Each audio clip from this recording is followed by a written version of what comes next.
نحمده ونصلي على رسوله الكريم أما بعد فأعوذ بالله من الشيطان الرجيم بسم الله الرحمن الرحيم رب اشرح لي صدري ويسر لي أمري واحلل عقدة من لساني يفقهوا قولي اللهم انفعنا بما علمتنا وعلمنا ما ينفعنا وزدنا علما اللهم صل على محمد وعلى آل محمد كما صليت على إبراهيم وعلى آل إبراهيم إنك حميد مجيد اللهم بارك على محمد وعلى آل محمد كما باركت على إبراهيم وعلى آل إبراهيم إنك حميد مجيد آمين يا رب العالمين.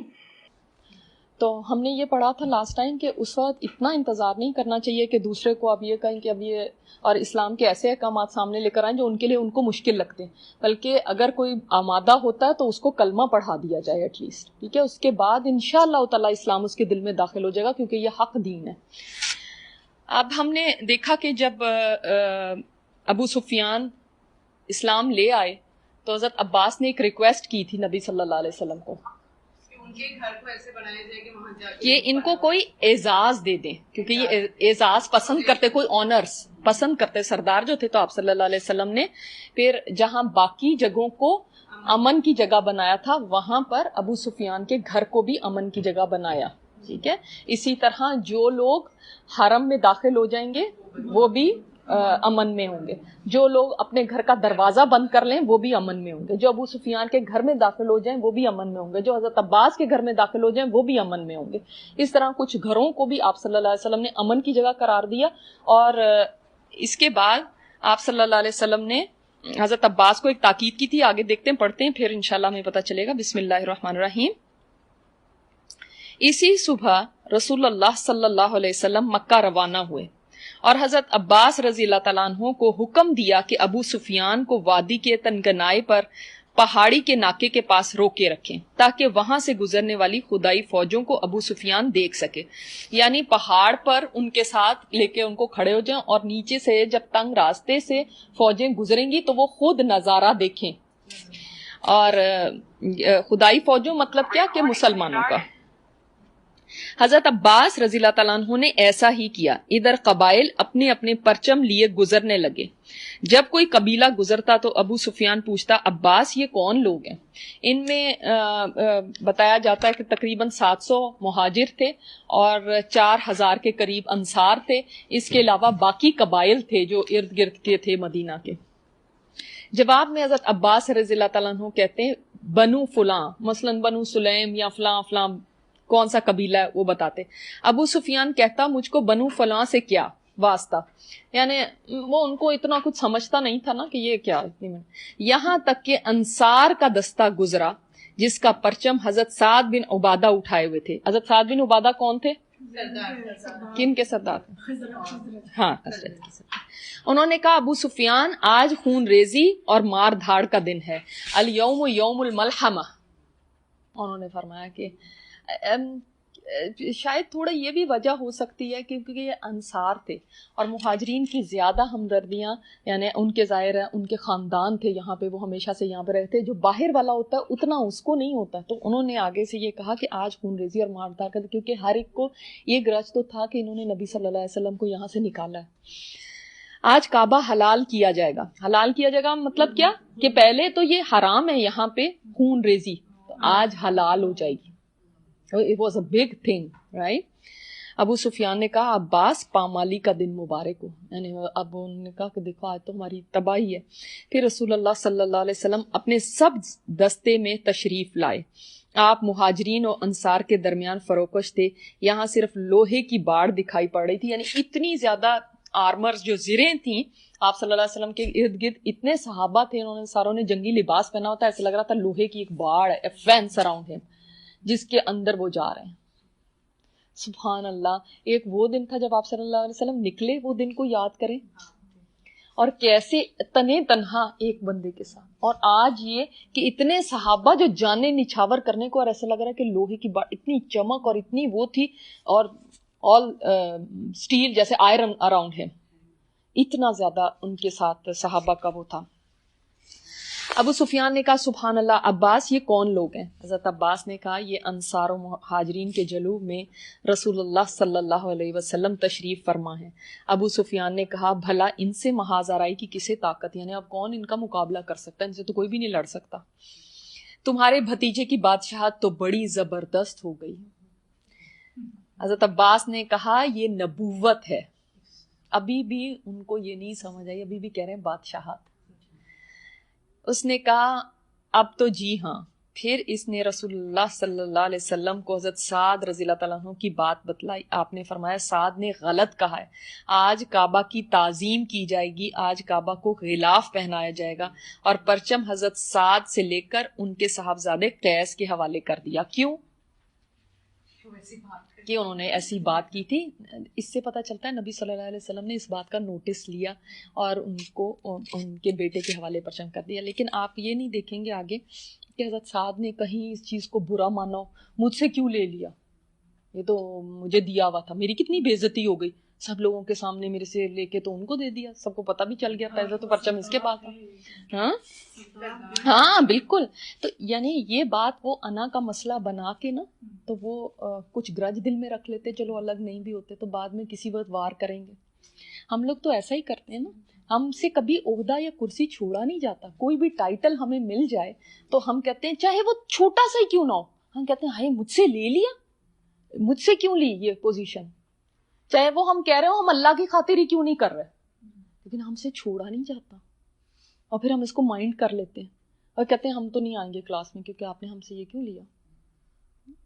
وہ اتنے بڑے سردار ہیں اور ان سے جب پرچم لینا ایک بڑی بات ہے۔ یعنی یہ بھی تو ایک آنر تھا نا کہ کس کو پرچم دیا جائے، اور لے کے ان کے بیٹے کو دے دیا گیا، ہاں میرے سے چھوٹے کو دے دیا اور مجھ سے لے لیا، اور میں نے کون سی ایسی بڑی بات کر لی۔ حکمت ہے، بالکل بالکل۔ لیکن آپ یہ دیکھیں، یہ بھی دیکھیں آپ کہ حضرت سعد کا کتنا بڑا ایمان کی بات ہے، کیونکہ یہ چیزیں ہی جو ہوتی ہیں نا، یہ ہمارے شیطان انہی چیزوں کے ذریعے آ کے ہمارے کام خراب کر دیتا ہے، ہماری نیتوں میں فطور آ جاتا ہے کہ اچھا یہ یعنی ایک ہم انا کا مسئلہ بنا لیتے ہیں چھوٹی چھوٹی باتوں کو، چاہے وہ کیوں نہ ہو اللہ کے راستے کا کام۔ تو یہاں پہ آپ صلی اللہ علیہ وسلم کی بے شک بہت بڑی حکمت تھی کہ آپ نے ان کے بیٹے کو ہی دیا۔ یہ سارے لیسنز ہمارے لیے بہت بڑے۔ آپ آگے دیکھیں گے کبھی حضرت خالد بن ولید کے ساتھ ایک دفعہ ایسا ہوا تھا کہ وہ ایک جنگ پہ گئے تھے، تو پیچھے سے ابو عبیدہ بن جراح کو کمانڈر بنا کے بھیج دیا گیا تھا، تو انہوں نے اپنی کمانڈرشپ ان کو دے دی، یعنی یہ نہیں کہا کہ مجھے کیوں ہٹایا، میں نے کون سی ایسی بڑی بات کر دی۔ ہم تو کہتے ہیں پہلے ریزن بتائیں، اتنا بڑا ریزن کیا ہے میرا، مجھ سے پرچم لینے کا اتنا بڑا کیا ریزن ہوگا، یہی بات ہی کہی تھی نا، ناراض ہو کے چلے جاتے۔ لیکن لوگ یہ ہے کردار ان لوگوں کا، انہوں نے اپنی اناؤں کو راستے میں رکاوٹ نہیں بنایا۔ نبی صلی اللہ علیہ وسلم کے گزرنے کے بعد ابو سفیان تیزی سے مکہ پہنچا۔ اب ہوا یہ کہ ابو سفیان سے حضرت عباس نے فرمایا کہ ایسا کرو، بھاگو جاؤ مکہ اور ان سے کہو کہ وہ لڑنے کی کوشش نہ کریں کیونکہ ان سے لڑا نہیں جا سکتا۔ اور نبی صلی اللہ علیہ وسلم کی یہ بھی ایک حکمت تھی ابو سفیان کو یہ سب دکھانے کی کہ وہ خود دیکھ لیں، جب دیکھیں گے تو پھر خود ہی جا کے اس چیز کو سمجھ جائیں گے کہ ان سے مقابلہ نہیں ہو سکتا۔ ہاں بالکل بالکل، ایگزیکٹلی۔ اور دوسری بات یہ کہ دیکھیں جب وہ یہ سارا کچھ دیکھ لیں گے نا کہ ان کی تعداد کتنی ہے اور کس طرح سے ان کی شان و شوکت ہے، تو پھر خود ہی سمجھ جائیں گے کہ ہم نہیں ان سے لڑ سکتے۔ اور آپ صلی اللہ علیہ وسلم نہیں چاہتے تھے کہ خون خرابہ ہو۔ تو تیزی سے مکہ پہنچا اور نہایت بلند آواز سے پکارا، قریش کے لوگوں یہ محمد ہیں صلی اللہ علیہ وسلم تمہارے، یعنی اس نے یہ نہیں کہا اللہ کے رسول ہیں، حالانکہ ابھی ایمان لا چکے ہیں، اور نہ ہی ان کو بتایا کہ میں بھی اسلام لے ہوں، تمہارے پاس اتنا بڑا لشکر لے کر آئے ہیں کہ مقابلے کی تاب نہیں، لہٰذا جو ابو سفیان کے گھر میں داخل ہو جائے اسے امان ہے۔ سبحان اللہ، یہ اسی وجہ سے ان کو دیا تھا نا آپ صلی اللہ علیہ وسلم نے یہ اعزاز، کیونکہ آپ دیکھیں کہ انہوں نے یہ نہیں آ کے کہا کہ دیکھو جو حرم میں داخل ہو جائے اس کو بھی امان ہے، اپنے گھر کے بے شک دروازے بند کر لو اس پہ بھی امان ہے، فوراً یہ کہا کہ دیکھو جو میرے گھر میں آ جائے گا نا اس کے اوپر امان ہے۔ اب دیکھ لیں نا کتنا فرق ہے، جو لوگ اسلام میں داخل ہو چکے تھے اور آپ صلی اللہ علیہ وسلم کی تربیت میں رہے تھے، اور جو ابھی نئے نئے اسلام میں آئے ہیں، تو وہ اعزاز ان کو اتنا پسند تھا کہ انہوں نے کہا جو میرے گھر میں آئے گا نا اس کو امان ملے گی.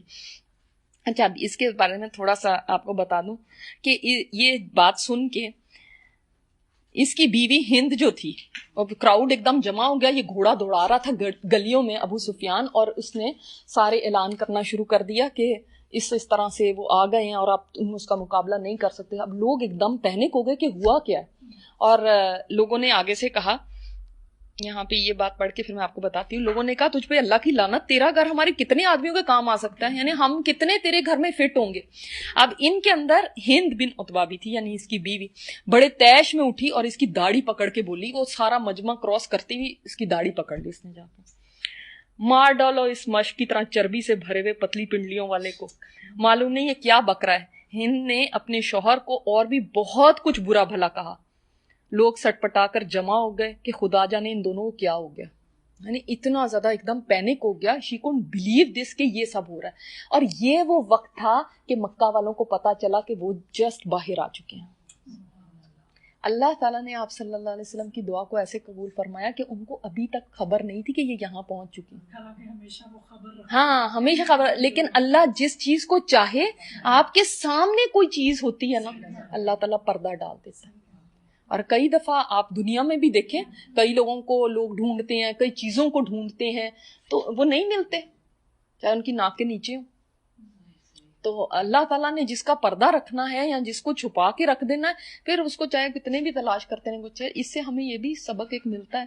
دیکھیں ہم بعض دفعہ بہت ڈر جاتے ہیں کہ پتہ نہیں ہمیں یہ دیکھ لیں گے تو کیا ہو جائے گا، وہ دیکھ لے گا تو کیا ہو جائے گا.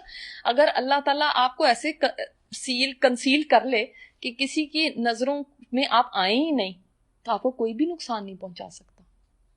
یہ صرف ایک اعتقاد کی بات ہے کہ آپ کے اندر یہ عقیدہ ہو کہ اللہ جس چیز کو چھپانا چاہے وہ اب 10,000 کا لشکر ہے چلا ہوا اور ان کو نہیں خبر کہ یہ پہنچ گئے ہمارے سے باہر. تو وہ اتنے پینک ہو گئے. اور پھر جب ان لوگوں نے یہ کہا تو تب ابو سفیان نے کہا، اور جو اپنے گھر کا دروازہ اندر سے بند کر لے اسے بھی امان ہے، اور جو مسجد حرام میں داخل ہو جائے اسے بھی امان ہے. تب اس نے یہ بات بھی بتا دی کہ ہمیں اس کے اوپر ہے. اب لوگ سوچیں، دیکھیں جو لوگ کوئی باہر سے بھی آئے ہوں گے، کوئی عمرہ کرنے کے لیے آ سکتا ہے، کوئی اور تجارت کرنے کے لیے آ سکتا ہے، کوئی مسافر ہو سکتے ہیں، کتنے لوگ ہو سکتے ہیں. تو اب ان کی کئی لوگوں کے گھر نہیں ہوں گے وہاں پہ. یہ اس کو میوٹ کر دیں پلیز. آپ نے میوٹ کیا ہے یہاں پہ؟ All participants are muted and they can unmute themselves. جی تو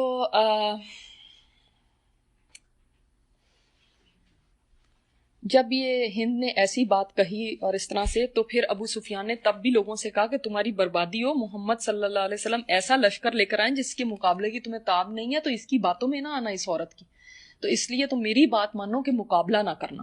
تو یہ سن کر لوگ تیزی سے اپنے اپنے گھروں اور مسجد حرام کی طرف بھاگے. کئی لوگوں کے گھر دور ہوں گے تو وہ مسجد میں ہی پناہ لے لیں. جب رسول اللہ صلی اللہ علیہ وسلم زیتوا پہنچے تو میسرہ کے سالار حضرت خالد بن ولید کو حکم دیا کہ وہ قدا کے راستے مکہ میں زیریں حصے سے داخل ہوں، یعنی نچلے حصے سے آپ داخل ہوں. یعنی اپنی آرمی کو نا آپ صلی اللہ علیہ وسلم نے ڈیفرنٹ اس میں ڈیوائیڈ کر دیا تھا، 3 یا 4 حصوں میں. اور کوئی آڑے آئے تو اسے کاٹ کر رکھ دیں، یعنی اگر کوئی تمہیں رکاوٹ بنتا ہے تو تب تم نے اس کے ساتھ لڑنا ہے، لیکن اگر نہیں بنتا تو خود نہیں حملہ کرنا. یہ یونیک بات ہے ہسٹری میں کہ آج تک کوئی قوم جب کسی ملک یا شہر کے اوپر حملہ کرنے جاتی ہے تو ایسا نہیں ہوتا کہ ان کا سالاروں کو کہہ دے کہ آپ نے خود، یعنی خود ایک جس کو کیا ایک ڈیفینسو ہوتی ہے اور ایک وہ، یعنی خود نہیں آپ نے حملہ کرنا. اس چیز سے روک دیا تھا. یہ کتنی بڑی بات ہے. یہاں تک کہ صفا پر آپ صلی اللہ علیہ وسلم سے آ ملے. آپ صلی اللہ علیہ وسلم صفا پہاڑی کی طرف گئے اور ان کو کہا کہ آپ ڈیفرنٹ راستوں سے مکہ میں داخل ہوں اور صفا پہاڑی پہ آ ملے. اور میمنہ کے قائد اور رسول اللہ صلی اللہ علیہ وسلم کے علم بردار حضرت زبیر کو حکم دیا کہ وہ قدا کے راستے بالائی حصے سے مکہ میں داخل ہوں اور حجون میں آپ کا پرچم گاڑ دیں. یعنی یہ ڈیفرنٹ رستوں سے، یعنی چاروں طرف سے آ رہے ہیں، کوئی مشرق سے، کوئی مغرب سے. اور نیز رسول اللہ صلی اللہ علیہ وسلم کی آمد تک وہیں ٹھہرے رہیں جبکہ پیادہ یعنی جو پیدل تھے اور بے ہتھیار لوگوں کے قائد حضرت ابو عبیدہ بن جراح کو حکم دیا کہ وہ بطن وادی کا راستہ پکڑیں اور مکہ میں رسول اللہ صلی اللہ علیہ وسلم سے آگے اتریں. یعنی کتنی شان و شوکت کے ساتھ ایک سبحان اللہ ایک لشکر اتر رہا ہے, کوئی کسی سائڈ سے آ رہا ہے, کوئی کسی سائڈ سے آ رہا ہے, اور کوئی کسی. اس موقع پر قریش نے خندمہ میں کچھ اوباش جمع کر لیے. اب وہ یہ بھی دیکھیں کہ اس وقت جب ان کو یہ پتا چلا کہ اب یہ تو ہمارے اوپر حملہ ہو رہا ہے, حالانکہ ابو سفیان نے کہا کہ تم نہیں مقابلہ کر سکتے, اس کے باوجود کچھ لوگ ایسے تھے جنہوں نے پھر بھی یہ سوچا کہ نہیں ہم مقابلہ کریں گے. اور ان میں پیش پیش آگے آگے کون تھا؟ اکرمہ بن ابو جہل, وہ آگے آگے تھا. اس کے علاوہ صفوان بن امیہ. کون تھا صفوان بن امیہ؟ وہ عمیر بن وہب تھے. صفوان بن امیہ.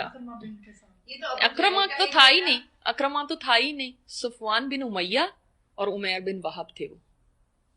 ٹھیک ہے, اکرمہ امیہ کا بیٹا صفوان, اور پھر تیسرے سہیل بن عمر. میں نے سہیل بن عمر کا آپ کو بتایا تھا کون, ابھی گزرا ہے, صلح حدیبیہ. اور کس کے باپ تھے؟ ہاں ابو جندل کے. ٹھیک ہے نا, یہ تو آگے آگے تھے کہ ہم نے لڑنا ہی ہے, اور ان کے ساتھ اور بھی کچھ مل گئے لوگ. کہا کہ اگر انہیں کچھ کامیابی ہوئی تو ان کے ساتھ ہو رہیں گے. یعنی کچھ لوگوں کو یہ 2-3 تھے اور اس کے علاوہ کچھ اور لوگ تھے جنہوں نے کہا کہ نہیں بھائی ہم تو جا کے لڑیں گے. اور قریش نے سوچ لیا کہ اگر تو ان کو کامیابی ہوئی تو ہم بھی ساتھ چل پڑیں گے, اگر نہیں ہوئی تو پھر پیچھے ہی رہو, ورنہ جو کچھ مطالبہ کیا جائے گا منظور کر لیں گے. جب حضرت خالد ان کے پاس سے گزرے تو ایک معمولی سی جھڑپ میں ان کے 12 آدمیوں کو کاٹ ڈالا اور باقی بھاگ کھڑے ہوئے. یہ سارے ہی بھاگ گئے, اکرمہ بھی, صفوان بھی, اور سہیل بن عمر بھی. ہاں بعد میں نا, ابھی تو نہیں لائے. اکرمہ بھی بعد میں ایمان لے آئے. اچھا, اس کے بعد حضرت خالد بن ولید مکہ کے گلی کوچوں کو رونتے ہوئے کوہ صفا پر رسول اللہ صلی اللہ علیہ وسلم سے جا ملے. البتہ ان کے دستے کو 2 آدمی راستہ بھٹک کر لشکر سے بچھڑ گئے اور مارے گئے. اس کے بارے میں ایک بات آتی ہے جس سے آپ کو تھوڑا سا اندازہ ہوگا کہ یہاں پہ کیا ہوا تھا. کہ ایک آدمی تھا انہی میں بنو بکر سے تعلق رکھنے والا, وہ مکہ کا ایک مشرک تھا. وہ کئی روز سے اپنے ہتھیار تیار کر رہا تھا کہ جب بھی مسلمان کبھی ان سے مقابلہ ہو تو لڑوں گا. تو فتح مکہ کے دن صبح سویرے اپنی بیوی سے کہنے لگا آج میں محمد کے ساتھیوں میں سے ایک کو تمہارے لیے غلام بنا کر لاؤں گا. تھوڑی دیر گزری تھی کہ بڑے حواس باختگی کی حالت میں گھر پہنچا. کہا جلدی سے دروازہ بند کر دو. بیوی نے تنزن کہا ارے وہ تمہارا غلام کہاں ہے؟ وہ بولا اگر تم نے خندمہ کا حال دیکھا ہوتا, یعنی یہاں پہ یہ جو خندمہ ہے یہاں پہ یہ مارے گئے, جبکہ صفوان اور اکرمہ جیسے جری سردار بھاگ کھڑے ہوئے اور سونتی ہوئی تلواروں سے ہمارا استقبال کیا گیا, جو کلائیاں اور کھوپڑیاں یوں کاٹ رہی تھی کہ پیچھے سوائے ان کے شور و غوغا اور آہو فغاں کے کچھ سنائی نہیں دیتا تھا, تو تم مجھ سے ادنا سی ملامت بھی نہ کرتی. اتنا برا حال تھا وہاں پہ کہ اگر تم دیکھ لیتی کہ ان کے ساتھ کیا ہوا. یہ تھوڑے سے لوگوں کا کیا مقابلہ تھا اتنے بڑے لشکر کے ساتھ. تو یعنی یہ اس نے آ کے بتایا. ادھر حضرت زبیر رضی اللہ تعالیٰ عنہ نے حجون میں مسجد فتح کے پاس جھنڈا گاڑا اور ایک خیمہ نصب کیا جس میں حضرت ام سلمہ اور حضرت میمونہ نے قیام کیا. آپ کو پتہ نا حضرت ام سلمہ نے کیا کیا تھا؟ راستے میں ایک چیز ان کی آئی تھی جب انہوں نے سفارش نہیں کی تھی آگے آپ صلی اللہ علیہ وسلم سے, تو یہ آپ صلی اللہ علیہ وسلم کی 2 ازواج ساتھ تھیں اور وہیں ٹھہرے رہے یہاں تک کہ رسول اللہ صلی اللہ علیہ وسلم تشریف لائے. تھوڑی دیر استراحت فرمایا یعنی آرام کیا, پھر آگے بڑھے. اس وقت ابو بکر صدیق رضی اللہ تعالیٰ عنہ آپ کے ہمراہ تھے اور باتیں کر رہے تھے. پھر آپ سورہ فتح ہی تلاوت کرتے ہوئے مہاجرین و انصار کے جلوف میں مسجد حرام کے اندر داخل ہوئے. یعنی یہ وہ وقت تھا کہ نبی صلی اللہ علیہ وسلم داخل ہو رہے ہیں مکہ کے اندر, اور آپ اگر ہم امیجن بھی کریں نا اس سین کو, تو انسان سوچتا ہے وہ کیا، آئی وش کہ کوئی ایسی ذریعہ ہو کہ ہم یا ایسی کوئی اس کے اوپر چیز بنائی جائے کہ یرحمک اللہ، کہ ہم دیکھیں کہ کیا وہ منظر ہوگا جس میں کہ مسلمان مکہ میں داخل ہو رہے ہوں گے. سبحان اللہ. اس لیے کہ یہی وہ لوگ تھے کہ کیسے ٹارچر کر کے اور کس طرح سے یہاں نکالے گئے اور کس طرح سے وہ یہاں سے یعنی چھپ چھپا کے کئی نکلے تھے، کن کن حالتوں میں نکلے تھے، یہ سب ہم پڑھ چکے ہیں. اور آج وہی فتح کے ساتھ آ رہے ہیں. لیکن اس وقت ہم جو سوچتے ہیں، ایک ذہن کے اندر یہ بات آتی ہے کہ کوئی بھی آرمی ہو تو سینے تنے ہوں اور تکبر کے ساتھ اور ایسے پتہ چلے. لیکن آپ صلی اللہ علیہ وسلم کی حالت کیا تھی کہ قرآن کی تلاوت کرتے ہوئے آ رہے ہیں. مہاجرین و انصار کے جلوہ میں مسجد حرام کے اندر داخل ہوئے، حجر اسود کو چوما اور بیت اللہ کا طواف کیا. یعنی سب سے پہلا کام نبی صلی اللہ علیہ وسلم نے انٹر ہوتے ہی کیا کیا، یہ نہیں کہ یہ کرو فلاں تم وہ کہاں وہ لوگ جنہوں نے ہمارے ساتھ ایسے ایسے کیا تھا. کیونکہ یہ جو انتقام کی آگ ہوتی ہے نا، سب سے زیادہ ہمیں یعنی کسی کے اوپر جب ہمارا غلبہ ہو جاتا ہے تو فوراً دل چاہتا ہے کہ اب میں اپنا بدلہ لیتی ہوں. وہ فوراً پرانی چیزیں یاد آ جاتی ہیں. اور یہ وہی مکہ کی گلیاں ہوں گی جہاں پہ آپ صلی اللہ علیہ وسلم کے اصحاب کو کیسے ٹارچر کر کر کے شہید کیا گیا تھا. یہی وہ جگہیں تھی. حضرت خدیجہ کا گھر بھی یہاں پہ تھا، ابو طالب کا گھر بھی یہاں پہ تھا، وہی مکہ کے پہاڑ تھے. کیا کیا چیز نہیں یاد آئی ہوگی. لیکن آپ صلی اللہ علیہ وسلم نے اس کے باوجود سب سے پہلے جا کے بیت اللہ کا طواف کیا. آپ حالت احرام میں نہیں تھے. کیوں نہیں تھے؟ اس لیے کہ جنگی اس میں تھے. اور بتایا جاتا ہے کہ آپ صلی اللہ علیہ وسلم نے جنگی لباس پہنا ہوا تھا، آپ اونٹ پر سوار تھے. آپ نے اس دن بعض روایات میں سرخ رنگ کی پگڑی پہنی ہوئی تھی اور بعض میں آتا ہے کالے رنگ کی ٹربن تھی آپ صلی اللہ علیہ وسلم کی.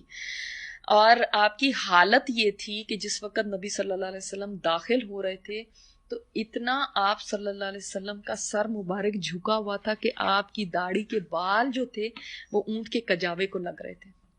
عاجزی کی انتہا دیکھیں. اور عاجزی اس وقت جس وقت کہ آپ ڈومیننٹ ہوں، آپ غالب آ جائیں، اس وقت عاجزی مشکل ہے. جب آپ مریل سے ہوں اور کہیں کسی کو جوتے پڑ رہے ہوں تب تو عاجزی سبھی دکھاتے ہیں، تب تو منمنانے لگتے ہیں. لیکن جس وقت آپ ان پاور آتے ہیں اس وقت کتنے لوگ ہیں جو عاجزی دکھائیں. آج مین لینڈ جو عرب کا مین لینڈ تھا وہ آپ صلی اللہ علیہ وسلم کے قدموں کے نیچے تھا. وہ فتح ہو گیا تھا. It was a big thing. اذا جاء نصر اللہ. اسی کے بعد تو آیا کہ بھئی اس کے بعد تو سمجھ لیں کہ جوک در جوک لوگ اسلام میں داخل ہونے لگے. جس نے نہیں بھی آنا تھا وہ بھی آ گیا کہ اب تو کوئی چارہ ہی نہیں.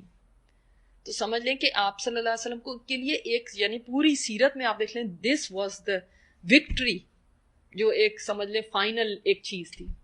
یہ بہت بڑا ایک ٹرننگ پوائنٹ تھا. تو اس وقت بھی آپ صلی اللہ علیہ وسلم اللہ تعالیٰ کی حمد و ثنا کر رہے تھے اور مکہ کی گلیوں سے گزرتے ہوئے سب سے پہلے کعبہ پہنچے، وہاں پہ آئے اور آپ نے طواف شروع کیا. اس وقت بیت اللہ کے گرد 360 بت تھے. اچھا یہ بتائیں کہ جب پہلے عمرہ قضا کے لیے آئے تھے اس وقت انہوں نے بت ہٹا دیے تھے کیا؟ بت تھے نا. اس کے باوجود آپ صلی اللہ علیہ وسلم نے عمرہ کیا نا. اس وقت کیوں نہیں آپ نے بت توڑ دیے؟ ابھی تو بت توڑیں گے. اس لیے کیونکہ یہ نہیں ہوتا کہ ہم ادھر قرآن میں آیتیں پڑھیں ادھر ہم تلوار اٹھا لیں کہ اب میں یہ کام کروں. آپ کو حالات کو دیکھ کے حکمت کے ساتھ چلنا ہوتا ہے کہ کس ٹائم پہ کون سا سٹیپ لیا جائے. بعض چیزیں بالکل صحیح ہوتی ہیں، حق ہوتی ہیں. دیکھیں آپ ایک بت قدا ہے وہ اور اس کے گرد طواف کر رہے ہیں، بت ہی بت وہاں پہ پڑے ہوئے 360 بت. لیکن انہوں نے طواف بھی کیا، عمرہ اپنا مکمل کیا، سب کچھ کیا. لیکن اس وقت اگر وہ یہ کام کرتے کہ ہم سے نہیں یہ برداشت ہوتا جذباتی، جیسے آج ہم جذباتی ہیں کہ ہمارے مسلمانوں پہ ظلم ہو رہا ہے اب ہم یہ کر دیں گے وہ کر دیں گے، اور اس الٹے سیدھے ہم سٹیپ اٹھاتے ہیں اور اس کے بعد اپنا ہی نقصان کرتے ہیں. اگر وہ اس وقت بت توڑنے کھڑے ہو جاتے تو کیا ہوتا؟ اس وقت وہاں پہ جنگ ہونی شروع ہو جاتی، کیا ہوتا؟ خون خرابہ ہوتا. کیا یہ دن آتا؟ وقت آج کوئی بھی نہیں منع کرے گا ان کو، آج کوئی بھی نہیں رکاوٹ بنتا. دیکھیں آپ ایک لکڑی سے جو آپ کے ہاتھ میں تھی انہیں کچوکے لگاتے جا رہے تھے اور فرماتے جا رہے تھے کیا؟ جاء الحق وزهق الباطل ان الباطل کان زہوقا، کہ حق آ گیا اور باطل چلا گیا. یقیناً باطل جانے ہی والا. جب حق آتا ہے تو باطل کی کوئی جگہ نہیں رہتی. جو قرآن بھی حق ہے, جب حق دلوں میں آ جاتا ہے نا تو باطل سب نکل جاتے ہیں. اس لیے میں ہمیشہ آپ لوگوں سے کہتی ہوں کہ باطل سے لڑنے کی ضرورت نہیں ہے. حق کو آپ دکھا دیں گے نا تو باطل خود ہی چلا جائے گا. مسئلہ کیا ہے, ہم حق سے اندھیروں سے لڑتے رہتے ہیں اور چراغ نہیں جلاتے. آپ یہ کہیں گے تم یہ کر رہے تم یہ کر رہے, اب قرآن کی روشنی کیوں نہیں لا کے لوگوں کو دکھا دیتے؟ یا قرآن کا نور آئے گا تو اندھیرے خود بخود دور ہو جائیں گے. لڑنے کی ضرورت نہیں ہوگی آپ کو اندھیروں سے.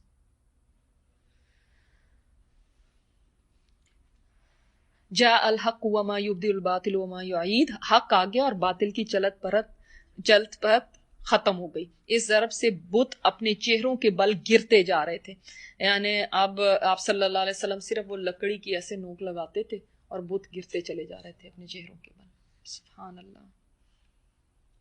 یعنی یہ بھی آپ دیکھ لیں کہ آپ صلی اللہ علیہ وسلم نے صرف طواف ہی نہیں کیا, باطل بھی ساتھ توڑتے گئے, اس کی نشان سارے ختم کرتے گئے. کعبہ کی تطہیر اور اس میں نماز. جب آپ صلی اللہ علیہ وسلم طواف سے فارغ ہو گئے تو عثمان بن طلحہ کو بلا کر ان سے کعبہ کی کنجی لی. عثمان بن طلحہ کون تھے؟ یہ پہلے مسلمان ہو چکے ہیں یا نہیں؟ نہیں ابھی نہیں ہوئے.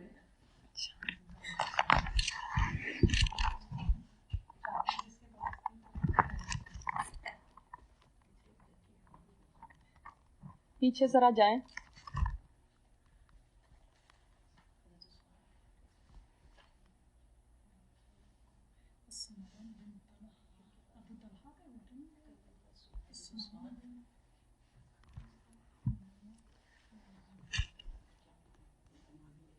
یہ پیج نمبر 262 ہے میری بک میں.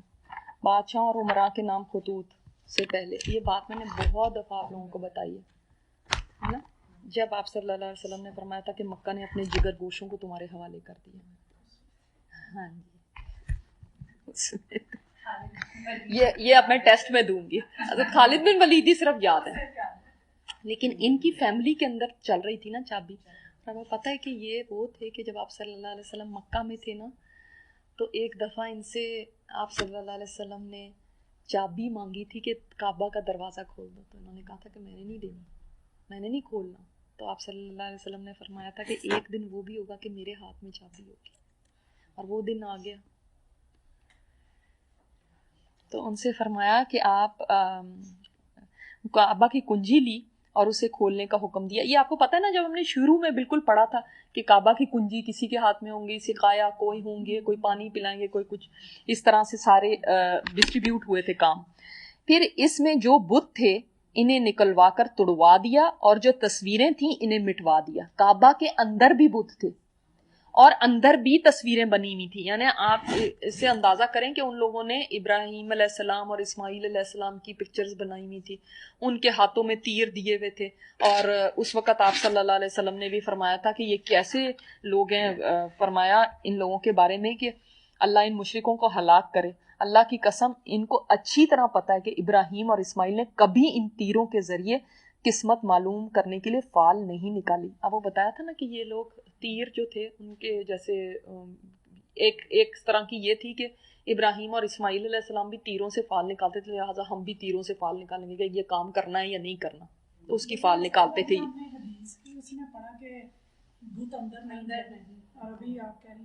ہاں یہاں پہ یہ ہے کہ بت اندر بھی تھے. واللہ عالم کے صرف تصویریں تھیں یا بت تھے, مگر اس بک کے مطابق بت بھی اندر رکھے ہوئے تھے, اندر بھی تھے اور باہر بھی تھے. واللہ عالم. لیکن تصویریں, یہ ایک روایت میں آتا ہے بخاری کی کہ حضرت مریم کی بھی تصویر اندر بنائی ہوئی تھی. واللہ عالم. اور کہیں فرشتوں کی تصویریں بنائی ہوئی تھیں اور اس طرح سے. لیکن آپ نے یہ دیکھا ہے کہ نبی صلی اللہ علیہ وسلم نے ان تصویروں کو مٹوا دیا. پھر آپ دیکھیں کہ ہم لوگ ایسے کمروں میں, پھر اس کا مطلب جہاں پہ تصویریں ہوں یا بت ہوں وہاں پہ نمازیں نہیں پڑھنی چاہیے, وہاں پہ ان جگہوں پہ عبادت نہ کریں جہاں پہ تصویریں مٹا دیں یا ہٹا دیں, یا اور بت اپنے گھر میں جہاں پہ بھی کسی نے شوقیہ رکھے ہوں. نہیں, بتوں کی ہم پوجا تو نہیں کرتے لیکن بس ہمیں شوق ہے اسٹیچوز کا, تو یہ کوئی وہ بھی تو نہیں, عبادت تھوڑی کر رہے تھے ان کی, لیکن ان کو ہٹوایا وہاں سے. تو شوق سے اپنی تصویریں نہ ٹانگیں کہ ہم دیواروں پہ ٹانگی ہوں، ایسے شوق نہ پالیں. اللہ اکبر.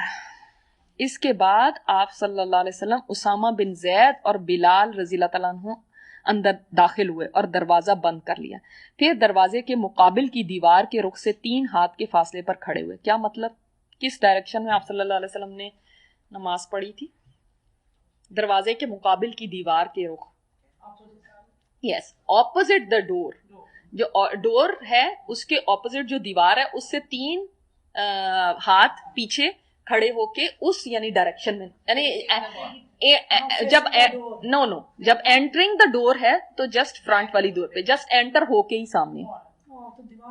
جی، تو اگر آپ کو کبھی یہ اللہ تعالیٰ ہم سب کو سعادت دے کہ اگر آپ کو کبھی یہ موقع ملے کہ کعبہ کے اندر آپ نفل ادا کر سکیں تو اس طرح سے آپ کر سکتے ہیں. اور اس میں بعض جگہ آتا ہے آپ صلی اللہ علیہ وسلم نے 2 نفل پڑھے تھے، بعض جگہ آتا ہے 6 نفل پڑھے تھے، 2 کر کے، تو 6 نفل آپ صلی اللہ علیہ وسلم نے ادا فرمائے تھے. اور اس میں یہ ہے کہ کیسے کھڑے ہوئے تھے کہ اپنے بائیں 1 ستون اور دائیں 2 ستون اور پیچھے 3 ستون کیے اور 2 رکعت نماز پڑھی. اس میں نا 3 ستون کعبہ کے اندر ہیں. تو آپ صلی اللہ علیہ وسلم کی بائیں لیفٹ سائڈ پہ 1 ستون تھا اور رائٹ سائڈ پہ 2 ستون تھے، تو وہاں پہ کھڑے ہوئے تھے. تو یہاں پہ 2 رکعت کا ذکر آتا ہے، بعض جگہ پہ 2 کر کے 6 رکعت کا بھی آتا ہے. پھر بیت اللہ میں گھوم کر اس کے اطراف میں اللہ کی تکبیر و توحید کے کلمات کہے آپ صلی اللہ علیہ وسلم نے.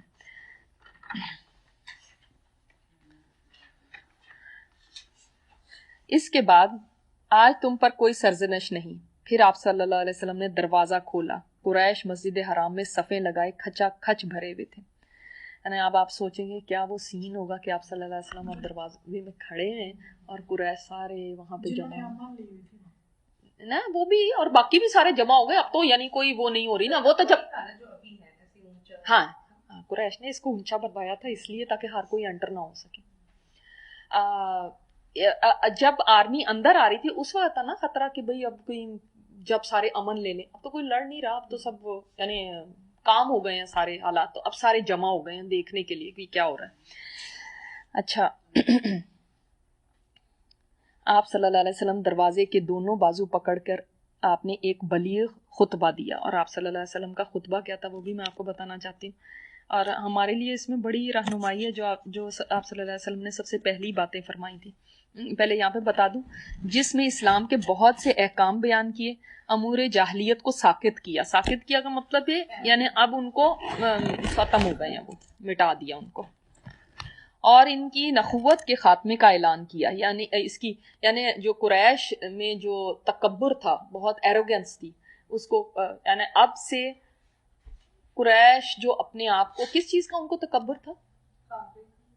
کعبے کا. کس چیز کا؟ اور ہم سپیریئر ہیں. ہاں جی، ہم دوسروں سے سپیریئر ہیں کیونکہ ہم عرب ہیں یا ہم قریش ہیں یا اس چیز کے اوپر بہت زیادہ ان کو فخر تکبر تھا. تو وہ چیز ختم کرتی. اور آپ دیکھ لیں کہ آپ صلی اللہ علیہ وسلم اپنے ساتھ اندر کن 2 لوگوں کو لے کر گئے؟ اسامہ بن زید اور حضرت بلال. ان میں سے کون قریشی ہے؟ None of them. ایک غلام کے بیٹے، دوسرے غلام نہیں. اور دوسری یہ ایک طرح سے ایک سمبل تھا نا کہ کوئی اپنے آپ کو سپیریئر نہ سمجھے. نو بڈی از سپیریئر، سب آپ برابر ہو. اسلام میں کیا ہے کہ آپ کی یعنی تقوی کی بنیاد کے اوپر آپ کا اللہ تعالیٰ کا ہاں آپ کی عزت ہے. یہ جو خطبہ تھا اس میں آپ نے فرمایا اللہ کے سوا کوئی الہ نہیں، وہ تنہا ہے، اس کا کوئی شریک نہیں، اس نے اپنا وعدہ سچ کر دکھایا. جو ہم پڑھتے نا لا الہ الا اللہ وحدہ نصر عبدہ وصدق وعدہ وہزم الاحزاب وحدہ، کہ اللہ تعالیٰ نے اپنے بندے کی مدد فرمائی، اپنا وعدہ سچ کر دکھایا اور اس نے تباہ کر دیا سارے لشکروں کو اکیلے ہی. وحدہ اکیلے سارے لشکروں کو تباہ کر دیا. اب یہ بھی دیکھ لیں کہ سب سے پہلے اللہ ہی کی حمد ہے اور اس کے بعد عاجزی کتنی کہ نصر عبدہ، اللہ نے اپنے بندے کی مدد فرمائی. میں کوئی نہیں ہے یہاں پہ. اللہ نے ہی تباہ کیا لشکروں کو، اللہ نے ہی اپنے وعدے کو پورا کیا. اور آپ نے فرمایا کہ سنو، بیت اللہ کا کلید برداری اور حاجیوں کو پانی پلانے کے علاوہ سارا اعزاز و کمال اور جاہلیت کا خون میرے ان دونوں قدموں تلے ہے. یعنی جو چابیوں کا کام تھا اور جو حاجیوں کو پانی پلانے کا کام تھا، صرف یہ ویسے ہی رہے گا ایز اٹ از جیسے پہلے تھا، جن کے پاس بھی تھا. لیکن جو جاہلیت کا خون ہے، یعنی اس نے ہمارا مارا، اس نے مارا، اب یہ کوئی نہیں ہوگا، سب فلیٹ ہو گیا، ختم ہو گیا. اور باقی بھی جتنے تکبر اور یہ ساری باتیں یہ سب ختم ہو گئی. جاہلیت کے سارے رسم و رواج ختم ہو گئے جو بھی ان کی تہذیب تھی. یاد رکھو قتل خطا شبہ عمد میں جو کوڑے یا ڈنڈے سے ہو مغلظ دیت ہے، یعنی 100 اونٹ جن میں سے 40 اونٹنیوں کے شکموں میں ان کے بچے ہوں. آپ صلی اللہ علیہ وسلم نے فرمایا قریش کے لوگوں تمہارا کیا خیال ہے؟ اب یہ آگے یہاں پہ بھی بات آتی ہے. یہ ذرا اچھا ہو گیا ٹھیک. تو آپ صلی اللہ علیہ وسلم نے ایک تو یہ بات فرمائی، اور پھر ان کی ساری یہ جو ہائرارکی تھی نا، جس طرح سے یہ اوپر اور یہ ہم سے نیچے اور یہ اس سے نیچے قبیلہ ہے اور یہ کچھ نہیں ہے اور یہ سب یہ غلام ہے یا یہ، وہ سب کچھ آپ صلی اللہ علیہ وسلم نے ختم کر دیا. لیکن افسوس ہے کہ آج تک ہم میں نہیں ختم ہوا. جس چیز کو آپ صلی اللہ علیہ وسلم نے مکہ میں انٹر ہوتے ہی سب سے پہلے ختم کی تھی، اور اس کو فرمایا تھا یہ جاہلیت کی باتیں ہیں، وہ ہمارے اندر آج بھی موجود ہیں. اور یہ فخر، یہ نسب پہ فخر، اور یہ آپ صلی اللہ علیہ وسلم نے فرمایا تھا یہ میری امت میں سے جائے گا نہیں، واقعی نہیں گیا. یہ سوچ لیں کہ یہ حجۃ الوداع پہ بھی آپ صلی اللہ علیہ وسلم نے یہی میسج دیا تھا اور یہاں پہ بھی. اچھا، اب آپ صلی اللہ علیہ وسلم نے ایک سوال ان سے پوچھا، قریش کے لوگوں تمہارا کیا خیال ہے، میں تمہارے ساتھ کیا سلوک کرنے والا ہوں. اس کوشچن میں اٹ سیلف ایک درد ہے، ایک شکوہ ہے کہ جو تم نے کیا ہے نا اس کے بعد سوچو کہ میں تمہارے ساتھ کیا کروں گا. یعنی یو ڈیزرو کہ تمہارے ساتھ برائی، تمہیں سزا ملنی چاہیے، کو بھی پتا ہے، اور خود ہی سوچ لو کہ تم نے جو کیا اس کے بعد تمہارے ساتھ سلوک کیا ہونا چاہیے. انہوں نے کہا اچھا آپ کریم بھائی اور کریم بھائی کے بیٹے ہیں. اب دیکھیں اللہ نے ان کی زبانوں سے وہ کہلوا دیا جو آج تک وہ نہیں کہتے تھے اپنے تکبر کی وجہ سے نا. اگر آپ صلی اللہ علیہ وسلم ویسے ہی کہہ دیتے میں تمہیں معاف کرتا ہوں، جاؤ چلے جاؤ، یا تمہاری یہ سزا ہے، تو یہ بات نہیں ہونی تھی ہسٹری میں کبھی بھی کہ وہ یہ اپنی زبانوں سے کہتے کہ آپ ایسے ہیں. اللہ اکبر. دیکھ لیں پھر جو انسان کے اخلاق ہوتے ہیں، جو اس کا کرم ہوتا ہے، وہ ایک نہ ایک دن ضرور رنگ لاتا ہے. چاہے دوسرا مانے یا نہیں مانے، اس کے دل کے اندر ضرور ہوتا ہے کہ یہ اچھی ہے، اس کا اخلاق اچھا ہے، اور یہ یعنی رحم کرنے والی ہے، یہ کائنڈ ہے، مرسیفل ہے. یہ چیز دوسرے کو قائل کر ہی دیتی ہے. ایک دن وہ ہم سوچتے ہیں نا کہ نہیں یہ کوئی فائدہ نہیں ہے ان کے ساتھ اچھا کرنے کا، میں تو اتنا اچھا کرتی رہی کچھ نہیں ملتا. نہیں ملتا ہے. یہ نہ ویٹ کریں کہ دوسرا نے تو ابھی تک ایکسیپٹ نہیں کیا، بول کے نہیں مجھے بتایا تو کوئی فائدہ نہیں ہو رہا. اگر وہ بول کے نہیں بھی بتاتا تو وہ اپنے دل میں ضرور قائل ہو جائے گا کہ آپ اچھے. یہ ہمارے معاملات، اب ہم تو اس سچویشن میں نہیں، لیکن ہمارے معاملات ہمارے ارد گرد والے لوگوں کے ساتھ ہی ہوتے ہیں نا. جو بھی لوگ آپ کو تنگ کرتے ہیں، لیکن اگر آپ ان کے ساتھ اچھا کر رہے ہیں تو ان کے دل میں ضرور یہ بات آئے گی کہ آپ اچھے ہی ہیں. اور ایک دن اللہ ان کے منہ سے کہلوا دے گا. کئی لوگوں کو ایسے دیکھا ہے کہ بہت بہت ایسے حالات میں رہیں، پھر اس کے بعد آخر میں ان کے اپنے سسرال والے کہنے لگے، بڑھاپے میں آ کے وہی بولنے لگے کہ ہاں نہیں یہ اچھی ہی تھی، اس نے ہمیشہ اچھا ہی کیا، جو پہلے ہمیشہ بہت سخت رہے ان کے ساتھ. تو اللہ تعالیٰ کبھی بھی کوئی نیکی نا جو انسان اخلاص کے ساتھ کرے، اللہ اس کو رائے گاہ نہیں جانے دیتا. ہمیں بس صبر چاہیے ہوتا ہے، ہم فوری رزلٹ چاہتے ہیں، جلدی سے کہہ دے مجھے، جلدی سے مجھے بتا دیں. اللہ اکبر. تو آپ صلی اللہ علیہ وسلم نے فرمایا، اتنی پیاری بات فرمائی، لا تثریب علیکم اليوم اذهبوا فانتم الطلقاء. آج تم پر کوئی سرزنش نہیں، جاؤ تم سب آزاد ہو. یہ کون سی آیت ہے؟ سورہ یوسف کی. سورہ یوسف کی آیت یہاں پہ آپ صلی اللہ علیہ وسلم نے کیوں پڑھی؟ انہوں نے بھی اپنے بھائی کو. اور سورہ یوسف کہاں اتری تھی؟ مکہ میں.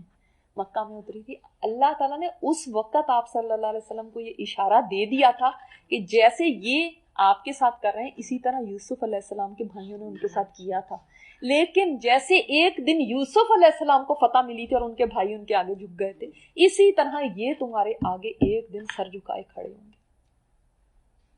سبحان اللہ. اور اللہ نے وہ دن دکھا دیا, وہ سر جھکائے ہوئے کھڑے میں اور آپ صلی اللہ علیہ وسلم یہ فرما رہے ہیں. اللہ اکبر. پھر نیچے تشریف لا کر مسجد حرام میں بیٹھے کنجی عثمان بن طلحہ کو واپس کی. اچھا, اس کے بعد کیا ہوا؟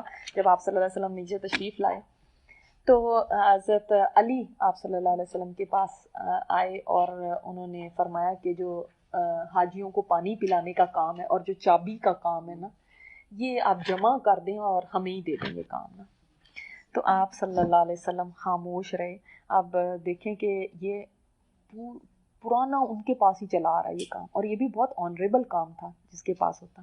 تو آپ صلی اللہ علیہ وسلم نے حضرت عثمان بن طلحہ کو بلایا اور چابی ان کو دی. یہ دیکھیں آپ صلی اللہ علیہ وسلم آج حکمران ہیں, جس کو چاہے چابی دے دیں, لیکن آپ صلی اللہ علیہ وسلم نے اپنے داماد کو یا اپنا ہی خاندان ہے ان کو چھوڑ کے انصاف جو ہے آپ صلی اللہ علیہ وسلم نے انہیں کو واپس فرمایا اور فرمایا اسے ہمیشہ ہمیشہ کے لیے لے لو, تم لوگوں سے اسے وہی چھینے گا جو ظالم ہوگا. آج بھی انہیں کی فیملی میں, یعنی ان کی فیملی میں, ہاں جی, آج بھی ان کی فیملی کے اندر یہ چیز چلی آ رہی ہے. ظاہر ہے کون اس حدیث کو سننے کے بعد کون یہ ظلم کر سکتا ہے کہ ان سے چابی لے, جن کو آپ صلی اللہ علیہ وسلم نے فرما دیا کہ ان سے ظالم ہی لے گا. لیکن یعنی ایسی مثال دشمن کے ساتھ معاملے میں ہمیں کہیں پہ بھی نہیں ملتی. ایون آپ آگے بھی دیکھیں گے جن لوگوں کو اشتہاری جیسے ہم مجرم قرار دیتے ہیں, آگے ان کا بھی ذکر آئے گا کہ جن کا تھا کہ مینڈیٹری ان کو جہاں پہ بھی دیکھو قتل کر دو, ان کے ساتھ آپ صلی اللہ علیہ وسلم کا سلوک کیا تھا. اللہ اکبر. اب بیعت لی آپ صلی اللہ علیہ وسلم نے. اب بیعت یہ کس چیز کی تھی؟ ایک تو اسلام لانے کے اوپر اور کچھ اور چیزوں پہ جو بھی حکمران ہوتا ہے وہ بیعت لے سکتا ہے. تو اس کے بعد آپ صلی اللہ علیہ وسلم صفا پر تشریف لائے اور اتنا اوپر چڑھے کہ بیت اللہ کو دیکھ سکیں. سبحان اللہ, یہ کون سا مقام ہے صفا کا جس کے اوپر آپ صلی اللہ علیہ وسلم سب سے پہلے, یاد ہے جب دعوت دینی شروع کی تھی تو سب سے پہلے صفا پہاڑ پہ ہی چڑھ کے فرمایا تھا نا کہ اے قریش, اگر میں تمہیں کہوں کہ یہاں سے ایک لشکر حملہ آور ہونے والا ہے تو تم کیا کہو گے. وہ دن اور آج کا دن دیکھیں, یہ نبی صلی اللہ علیہ وسلم کا صبر آزما سفر ہے, صبر کے ساتھ جو گزرا. اللہ اکبر, سبحان اللہ. سیرہ ہے سو مچ ٹو گیو اس, اتنا کچھ ہے اس کے اندر کہ صرف یہ زندگی آپ دیکھ لیں. اب یہ دیکھیں نا, ہم قرآن جب پڑھتے ہیں تو ہم قرآن کے اوپر جو عمل کرنا ہے نا, وہ سیرت ہمیں سکھاتی ہے کہ عمل کیسے کرنا ہے. پریکٹیکل ہمیں سیرت بتاتی ہے. اللہ اکبر. پھر ہاتھ اٹھا کر دعا کی. اس کے بعد لوگوں سے اسلام پر بیعت لی. اس دن ابو بکر کے والد ابو قحافہ بھی مسلمان ہوئے. ان کے اسلام لانے سے رسول اللہ صلی اللہ علیہ وسلم کو بہت خوشی ہوئی. اب یہ ابو قحافہ کی بھی بات آتی ہے کہ جس وقت ابو بکر صدیق رضی اللہ تعالیٰ عنہ ان کو لے کر آ رہے تھے تو آپ وہ مطلب اتنے بوڑھے ہو چکے تھے, اندھے تو پہلے ہی تھے, اتنے بوڑھے ہو چکے تھے, لاٹھی ٹیک ٹیک کر آ رہے تھے. آپ صلی اللہ علیہ وسلم نے فرمایا کہ آپ ان کو کیوں لے کر آئے ہیں, مجھے کہہ دیا ہوتا کہ میں ان کے پاس چلا جاتا اور میں ان کی خدمت میں حاضر ہوتا. تو ابو بکر صدیق رضی اللہ تعالیٰ عنہ نے فرمایا کہ نہیں, وہ لے کر آئے ان کو. تو ابو قحافہ نے جب اسلام قبول کیا تو ابو بکر صدیق نے یہ فرمایا تھا نا کہ مجھے اس سے زیادہ اس بات پہ خوشی ہوتی اگر ابو طالب ایمان لے آتے. اپنے باپ سے بھی زیادہ اس بات پہ خوشی ہوتی کہ اگر ابو طالب ان کی جگہ ایمان لے آتے. کیوں؟ اس لیے کہ اس سے آپ صلی اللہ علیہ وسلم کو خوشی ہوتی. سبحان اللہ, اللہ اکبر. یعنی ان کی خوشی اس میں تھی کہ آپ صلی اللہ علیہ وسلم کو خوشی ہو. ابھی آپ آگے دیکھیں گے جو سبحان اللہ, جو واشی کے ساتھ پڑھ کے میں سوچ رہی تھی اس سے بڑی نہ سزا کسی کے لیے نہیں ہو سکتی کہ آپ صلی اللہ علیہ وسلم نے واشی کو فرمایا تھا کہ میرے سامنے نہ بیٹھا کرو. اس سے بڑی سزا کیا ہو سکتی ہے. اور جب لوگ مسلمان ہو رہے ہیں, جیسے ہم نے لاسٹ ٹائم پڑھا تھا, تو وہ ابو سفیان بن حارث جب مسلمان ہوا تھا تو اس نے کیا کہا تھا کہ میرا یہ ہوتا تھا کہ آپ صلی اللہ علیہ وسلم کسی وقت میری طرف مسکرا کے دیکھ لیں. سبحان اللہ, اللہ اکبر. اللہ کرے کہ نبی صلی اللہ علیہ وسلم ہم سے جب ہم ان سے ملاقات کریں حشر کے میدان میں تو اس دن وہ ہم سے خوش ہوں اور وہ ہم سے منہ نہ موڑے. یہ دعا کریں کہ وہ ہم سے منہ نہ موڑے, اس دن وہ نہ ہم سے ناراض ہو. ان کے اسلام لانے سے رسول اللہ صلی اللہ علیہ وسلم کو بہت خوشی ہوئی. اور یہاں سے آپ دیکھ سکتے ہیں کہ ابو قحافہ کی اس وقت ایج کتنی ہو چکی ہوگی, کتنے بوڑھے ہو چکے ہوں گے. اللہ تعالیٰ نے ان کو بھی اسلام کی توفیق دے دی. پھر مردوں کے بعد, پہلے مردوں سے آپ صلی اللہ علیہ وسلم نے بیعت لی, اس کے بعد آپ نے اسی بات پر عورتوں سے بیعت لی. یعنی آپ صفا پہاڑ پر ہی ہیں اور لوگ آتے جا رہے ہیں, لوگوں کا ہجوم ہے, جوک در جوک آ رہے ہیں اسلام لانے پہ اور آپ صلی اللہ علیہ وسلم کے ہاتھوں پہ بیعت کرنے پہ. اور آپ سوچیں کہ انہی عورتوں میں بھیس بدل کے ہند بھی تھی. اور ہند, یہ پہلے نیچے پڑھ لیتے ہیں پھر بیعت کی بات پڑھ لیتے ہیں. اس دن بیعت کرنے والی عورتوں میں ابو سفیان کی بیوی ہند بنت عتبہ بھی تھی. وہ نقاب لگا کر اور بھیس بدل کر آئی تھی. دراصل حضرت حمزہ کی لاش کے ساتھ انہوں نے جو حرکت کی تھی اس کی وجہ سے انہیں اپنی جان کا ڈر تھا. یعنی آپ یہ اندازہ کریں کہ وہ جو اتنی زیادہ یعنی حضرت حمزہ کے ساتھ جنہوں نے اس قدر وحشیانہ سلوک کیا تھا, آپ آگے پڑھیں گے کہ ان کو بھی امید تھی کہ آپ صلی اللہ علیہ وسلم ان کو معاف فرما دیں گے. تو یہ بھیس بدل کے آئی تھی. اور جب آپ صلی اللہ علیہ وسلم نے بیعت لینی شروع کی, اب عورتوں میں بیٹھی ہوئی ہیں, تو آپ نے فرمایا اللہ کے ساتھ کسی چیز کو شریک نہیں کریں گی, اس بات پہ بیعت کریں. تو یہ بول اٹھی کہ یعنی یہ شرط تو آپ نے مردوں کے لیے تو نہیں رکھی, حالانکہ مردوں کو بھی ظاہر ہے یہ شرط رکھی گئی تھی. اور یہ بھی کہ مطلب ہم کس کی عبادت کریں کس کی نہ کریں یہ تو نہیں آپ ہمیں بتا سکتے نا, آپ نے تو مطلب مکہ فتح کیا تو اس کا مطلب یہ تو نہیں. لیکن نقاب پہنا ہوتا ہے, پہچانی نہیں جا رہی تھی. لیکن کسی نے بھی ان کی ہاں میں ہاں نہیں ملائی تو پھر خاموش ہو گئی, کہتی ہیں اچھا ٹھیک ہے پھر صحیح. پھر اس کے بعد دوسری شرط چوری نہیں کریں گی, یہ دوسری شرط لگائی.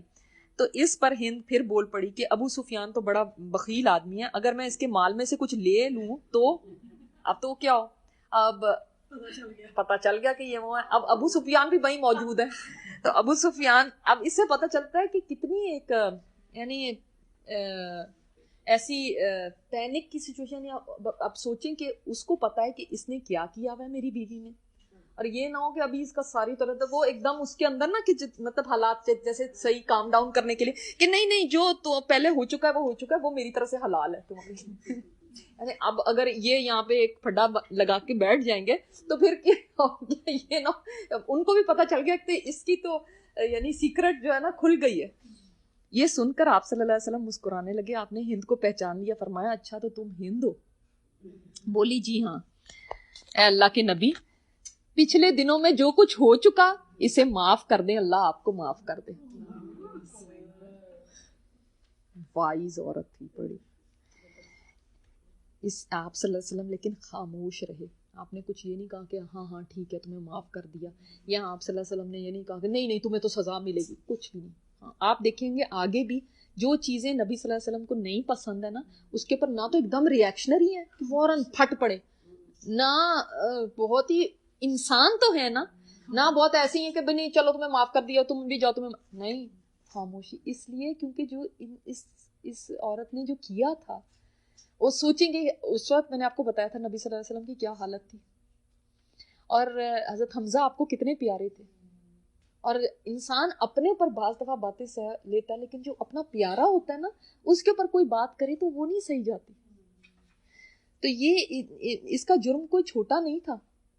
نبی صلی اللہ علیہ وسلم خاموش رہے. پھر اس کے بعد آپ صلی اللہ علیہ وسلم نے پھر آگے فرمایا زنا نہ کریں گی. اس پر ہند نے بولا بھلا کہیں آزاد عورت بھی کوئی زنا کرتی ہے؟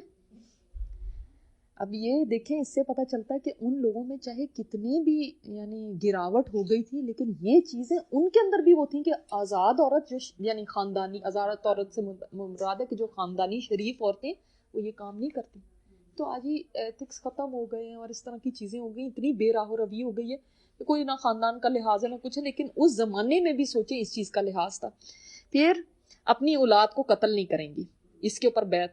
تو وہ ہند نے کہا ہم نے تو بچپن میں انہیں پالا پوسا, لیکن وہ بڑے ہوئے تو آپ لوگوں نے تو خود ہی ان کو قتل کر دیا. ہم نے تو اپنی اولادوں کو قتل نہیں کیا, لیکن آپ لوگوں نے قتل کر دیا, ہم نے تو پالا پوسا تھا.